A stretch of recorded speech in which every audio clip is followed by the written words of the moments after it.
What's up, everybody? I'm Dear Gamer. Welcome back to the channel. Today we are back with some more Monster Hunter now, and I am going to give you 11 tips that are going to help the beginners and the advanced players in Monster Hunter now. That will help you with your progression, your farming, your gear, your resources, all the things you need to know in order to make sure you're super ready to play the game and optimize your time and get the most out of your gameplay. So my fam, without further ado, let's dive in. Before we get to it, I want to say thank you guys for supporting the content on the channel. We've been playing this game, loving and having a good time. I'm going to continue to make videos on this game in tandem with other games we play. So make sure you subscribe for more. But the first thing we want to talk about is going to be our reset times. When you're playing this game, the most important thing is you need to know the landscape, what's happening in the world, that way you can optimize your time and your farming. So what I'm going to put on the screen right now is I found this on Reddit. This is the reset time summary, and I believe it's a Monster Hunter strategy Japanese site that they translated it into English so we can understand what's happening. So I'm just gonna go read through this, and you guys will have it on screen. So reset times: large monsters in large parks reset every hour. Large parks.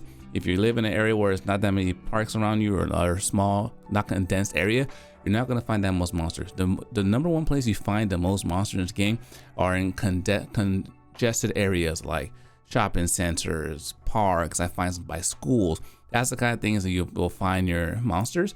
But large monsters respawn every hour, and they respawn, and on here it says that 0, 3, 6, 9, those the big area. So essentially what's happening here, if you don't live in a large park like me, I don't, then you'll respawn new monsters every 3 hours. If you live in a large park, it'd be by a large park, it'd be every hour. Small monsters, the small ones that show up and kill, take like 2 hits, those come back every 5 minutes. So 5 minutes to come back, 5 minutes to come back.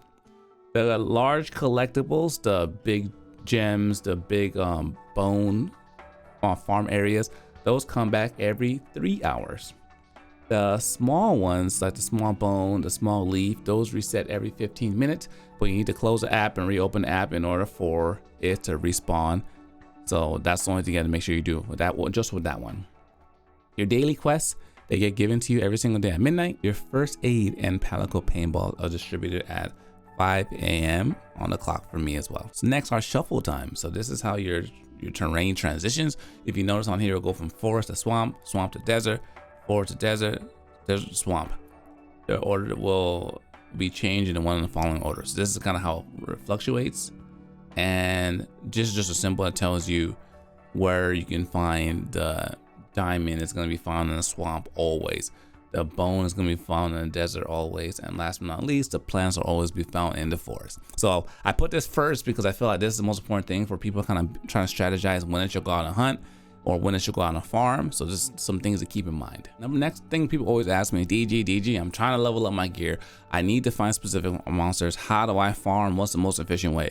And the most efficient way is going to be a couple of things. When you're fighting a monster specifically, you can break different parts of the monster. And when you break the part, it gives you additional item as well. So things that you'll want to put on your armor pretty late in the game is the Diablo piece, because it gets part breaker on it. And what part breaker does, what we've always seen it do, it increases the damage accumulated on breakable parts. So focus, you want to do part breaker. Also too, if you don't have part breaker, a skill you get super early on. If you want to make a farming set, cool thing about this is there's different loadouts. Make whatever set you want. But if you want to make a farming set, and what I would recommend putting on your set would be the lock-on skill. Lock-on skill is important because it helps you pick specific points of the monster, allowing you to focus on that part while you're fighting, so you can break that part. That way you can get that material or increase your chances. In the previous games like Rise, you break the tail, you always get a tail. In World, you break the tail, you might get a tail. This game's kind of similar. You don't always get the part you break, but you have a higher likely than not chance of getting that part if you break that specific part of the monster. So I would recommend part breaker and lock on are absolute must-haves when you're trying to farm specific monster types. When it comes to making money, the best way to get your money is the 3,000 we get daily every single day. You want to do your special dailies every single day, because they not only do they give you money, they give you HR points, but also they give you materials, and more importantly, they give you the skills, these specific items, I feel like you can only get by doing dailies, because I haven't seen them anywhere else. And you need them once you start getting your weapon and armor to a higher level.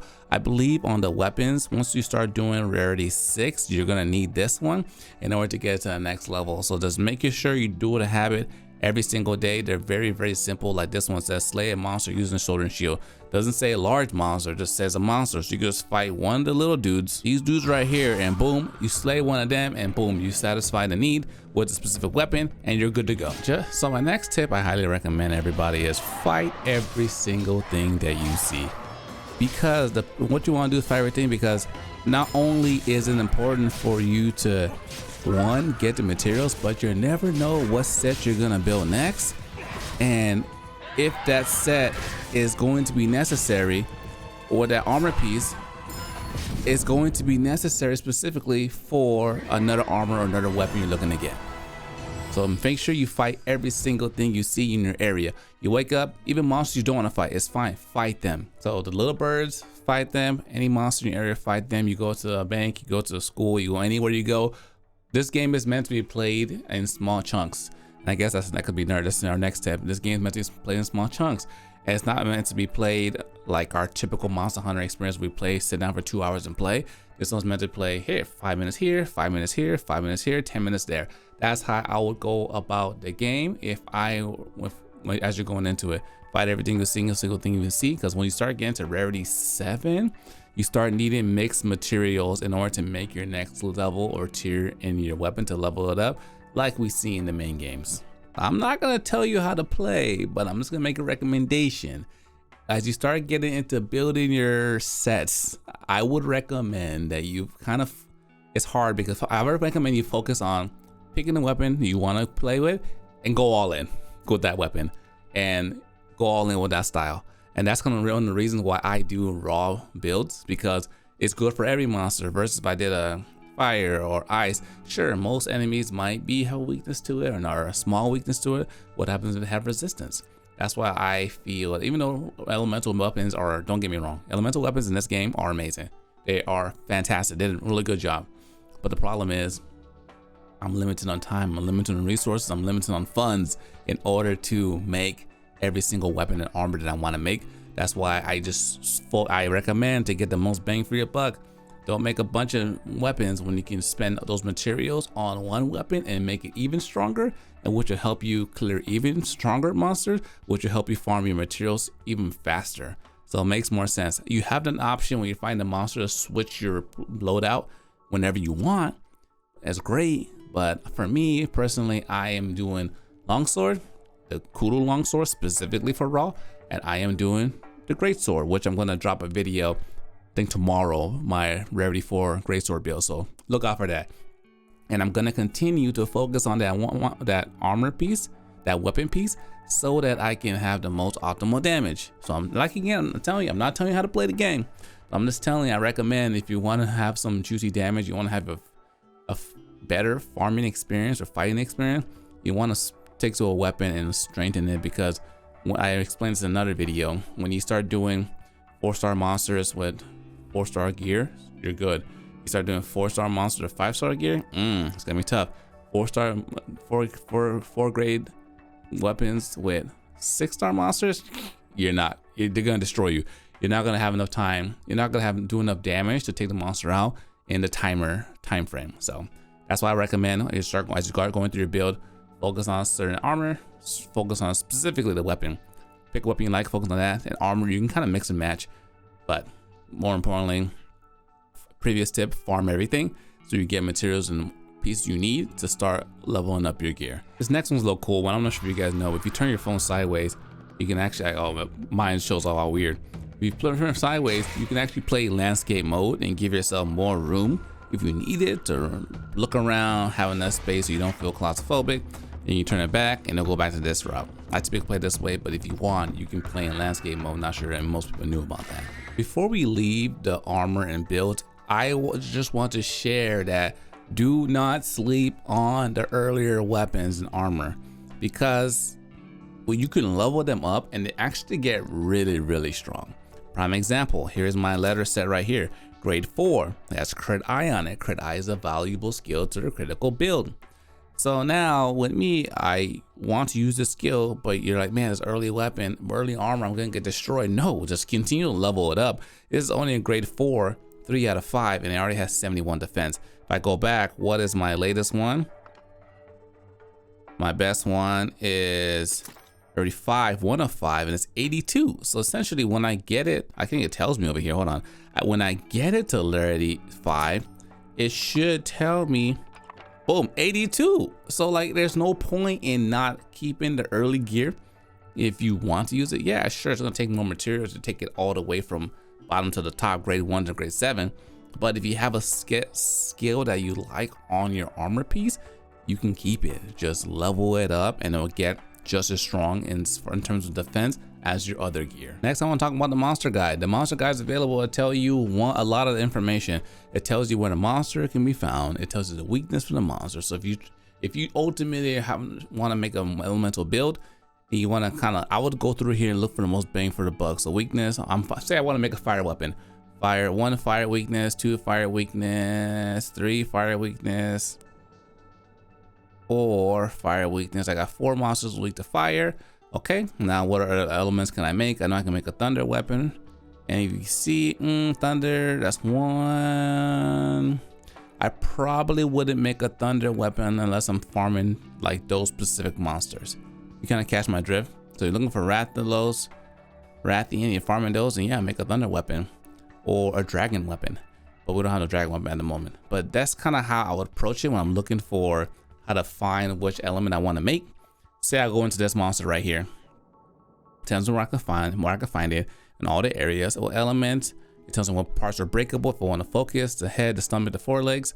Then it tells you some characteristics around it. And over here, more importantly, it tells you where you can get specific gear based on the strength of the monster. This is how you farm, how to be efficient, how to find specific materials that you're looking for. That's the next tip.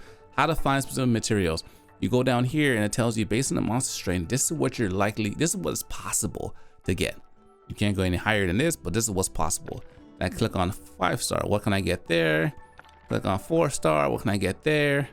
3-star, and it goes on. So interesting, a 2-star can give me a rarity 3 item, so that's cool. 1-star can get level 2.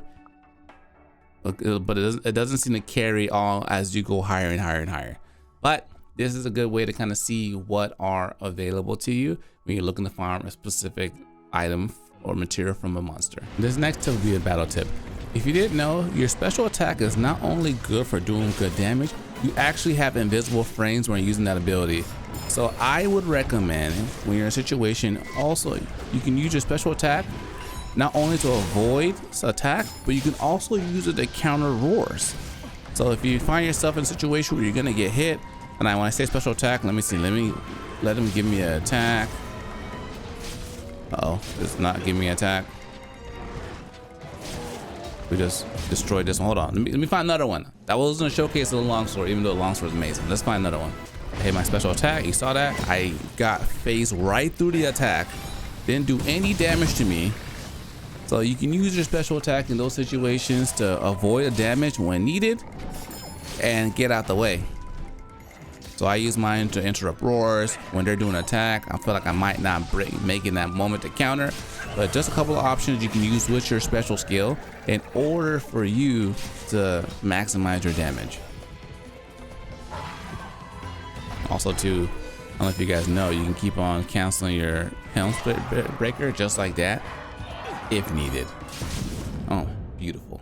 Thanks for watching. If you learned something, give the video a thumbs up. Subscribe if you're new for more content. Don't leave. I got another video coming up. Click the top right on my end screen. Stay smooth.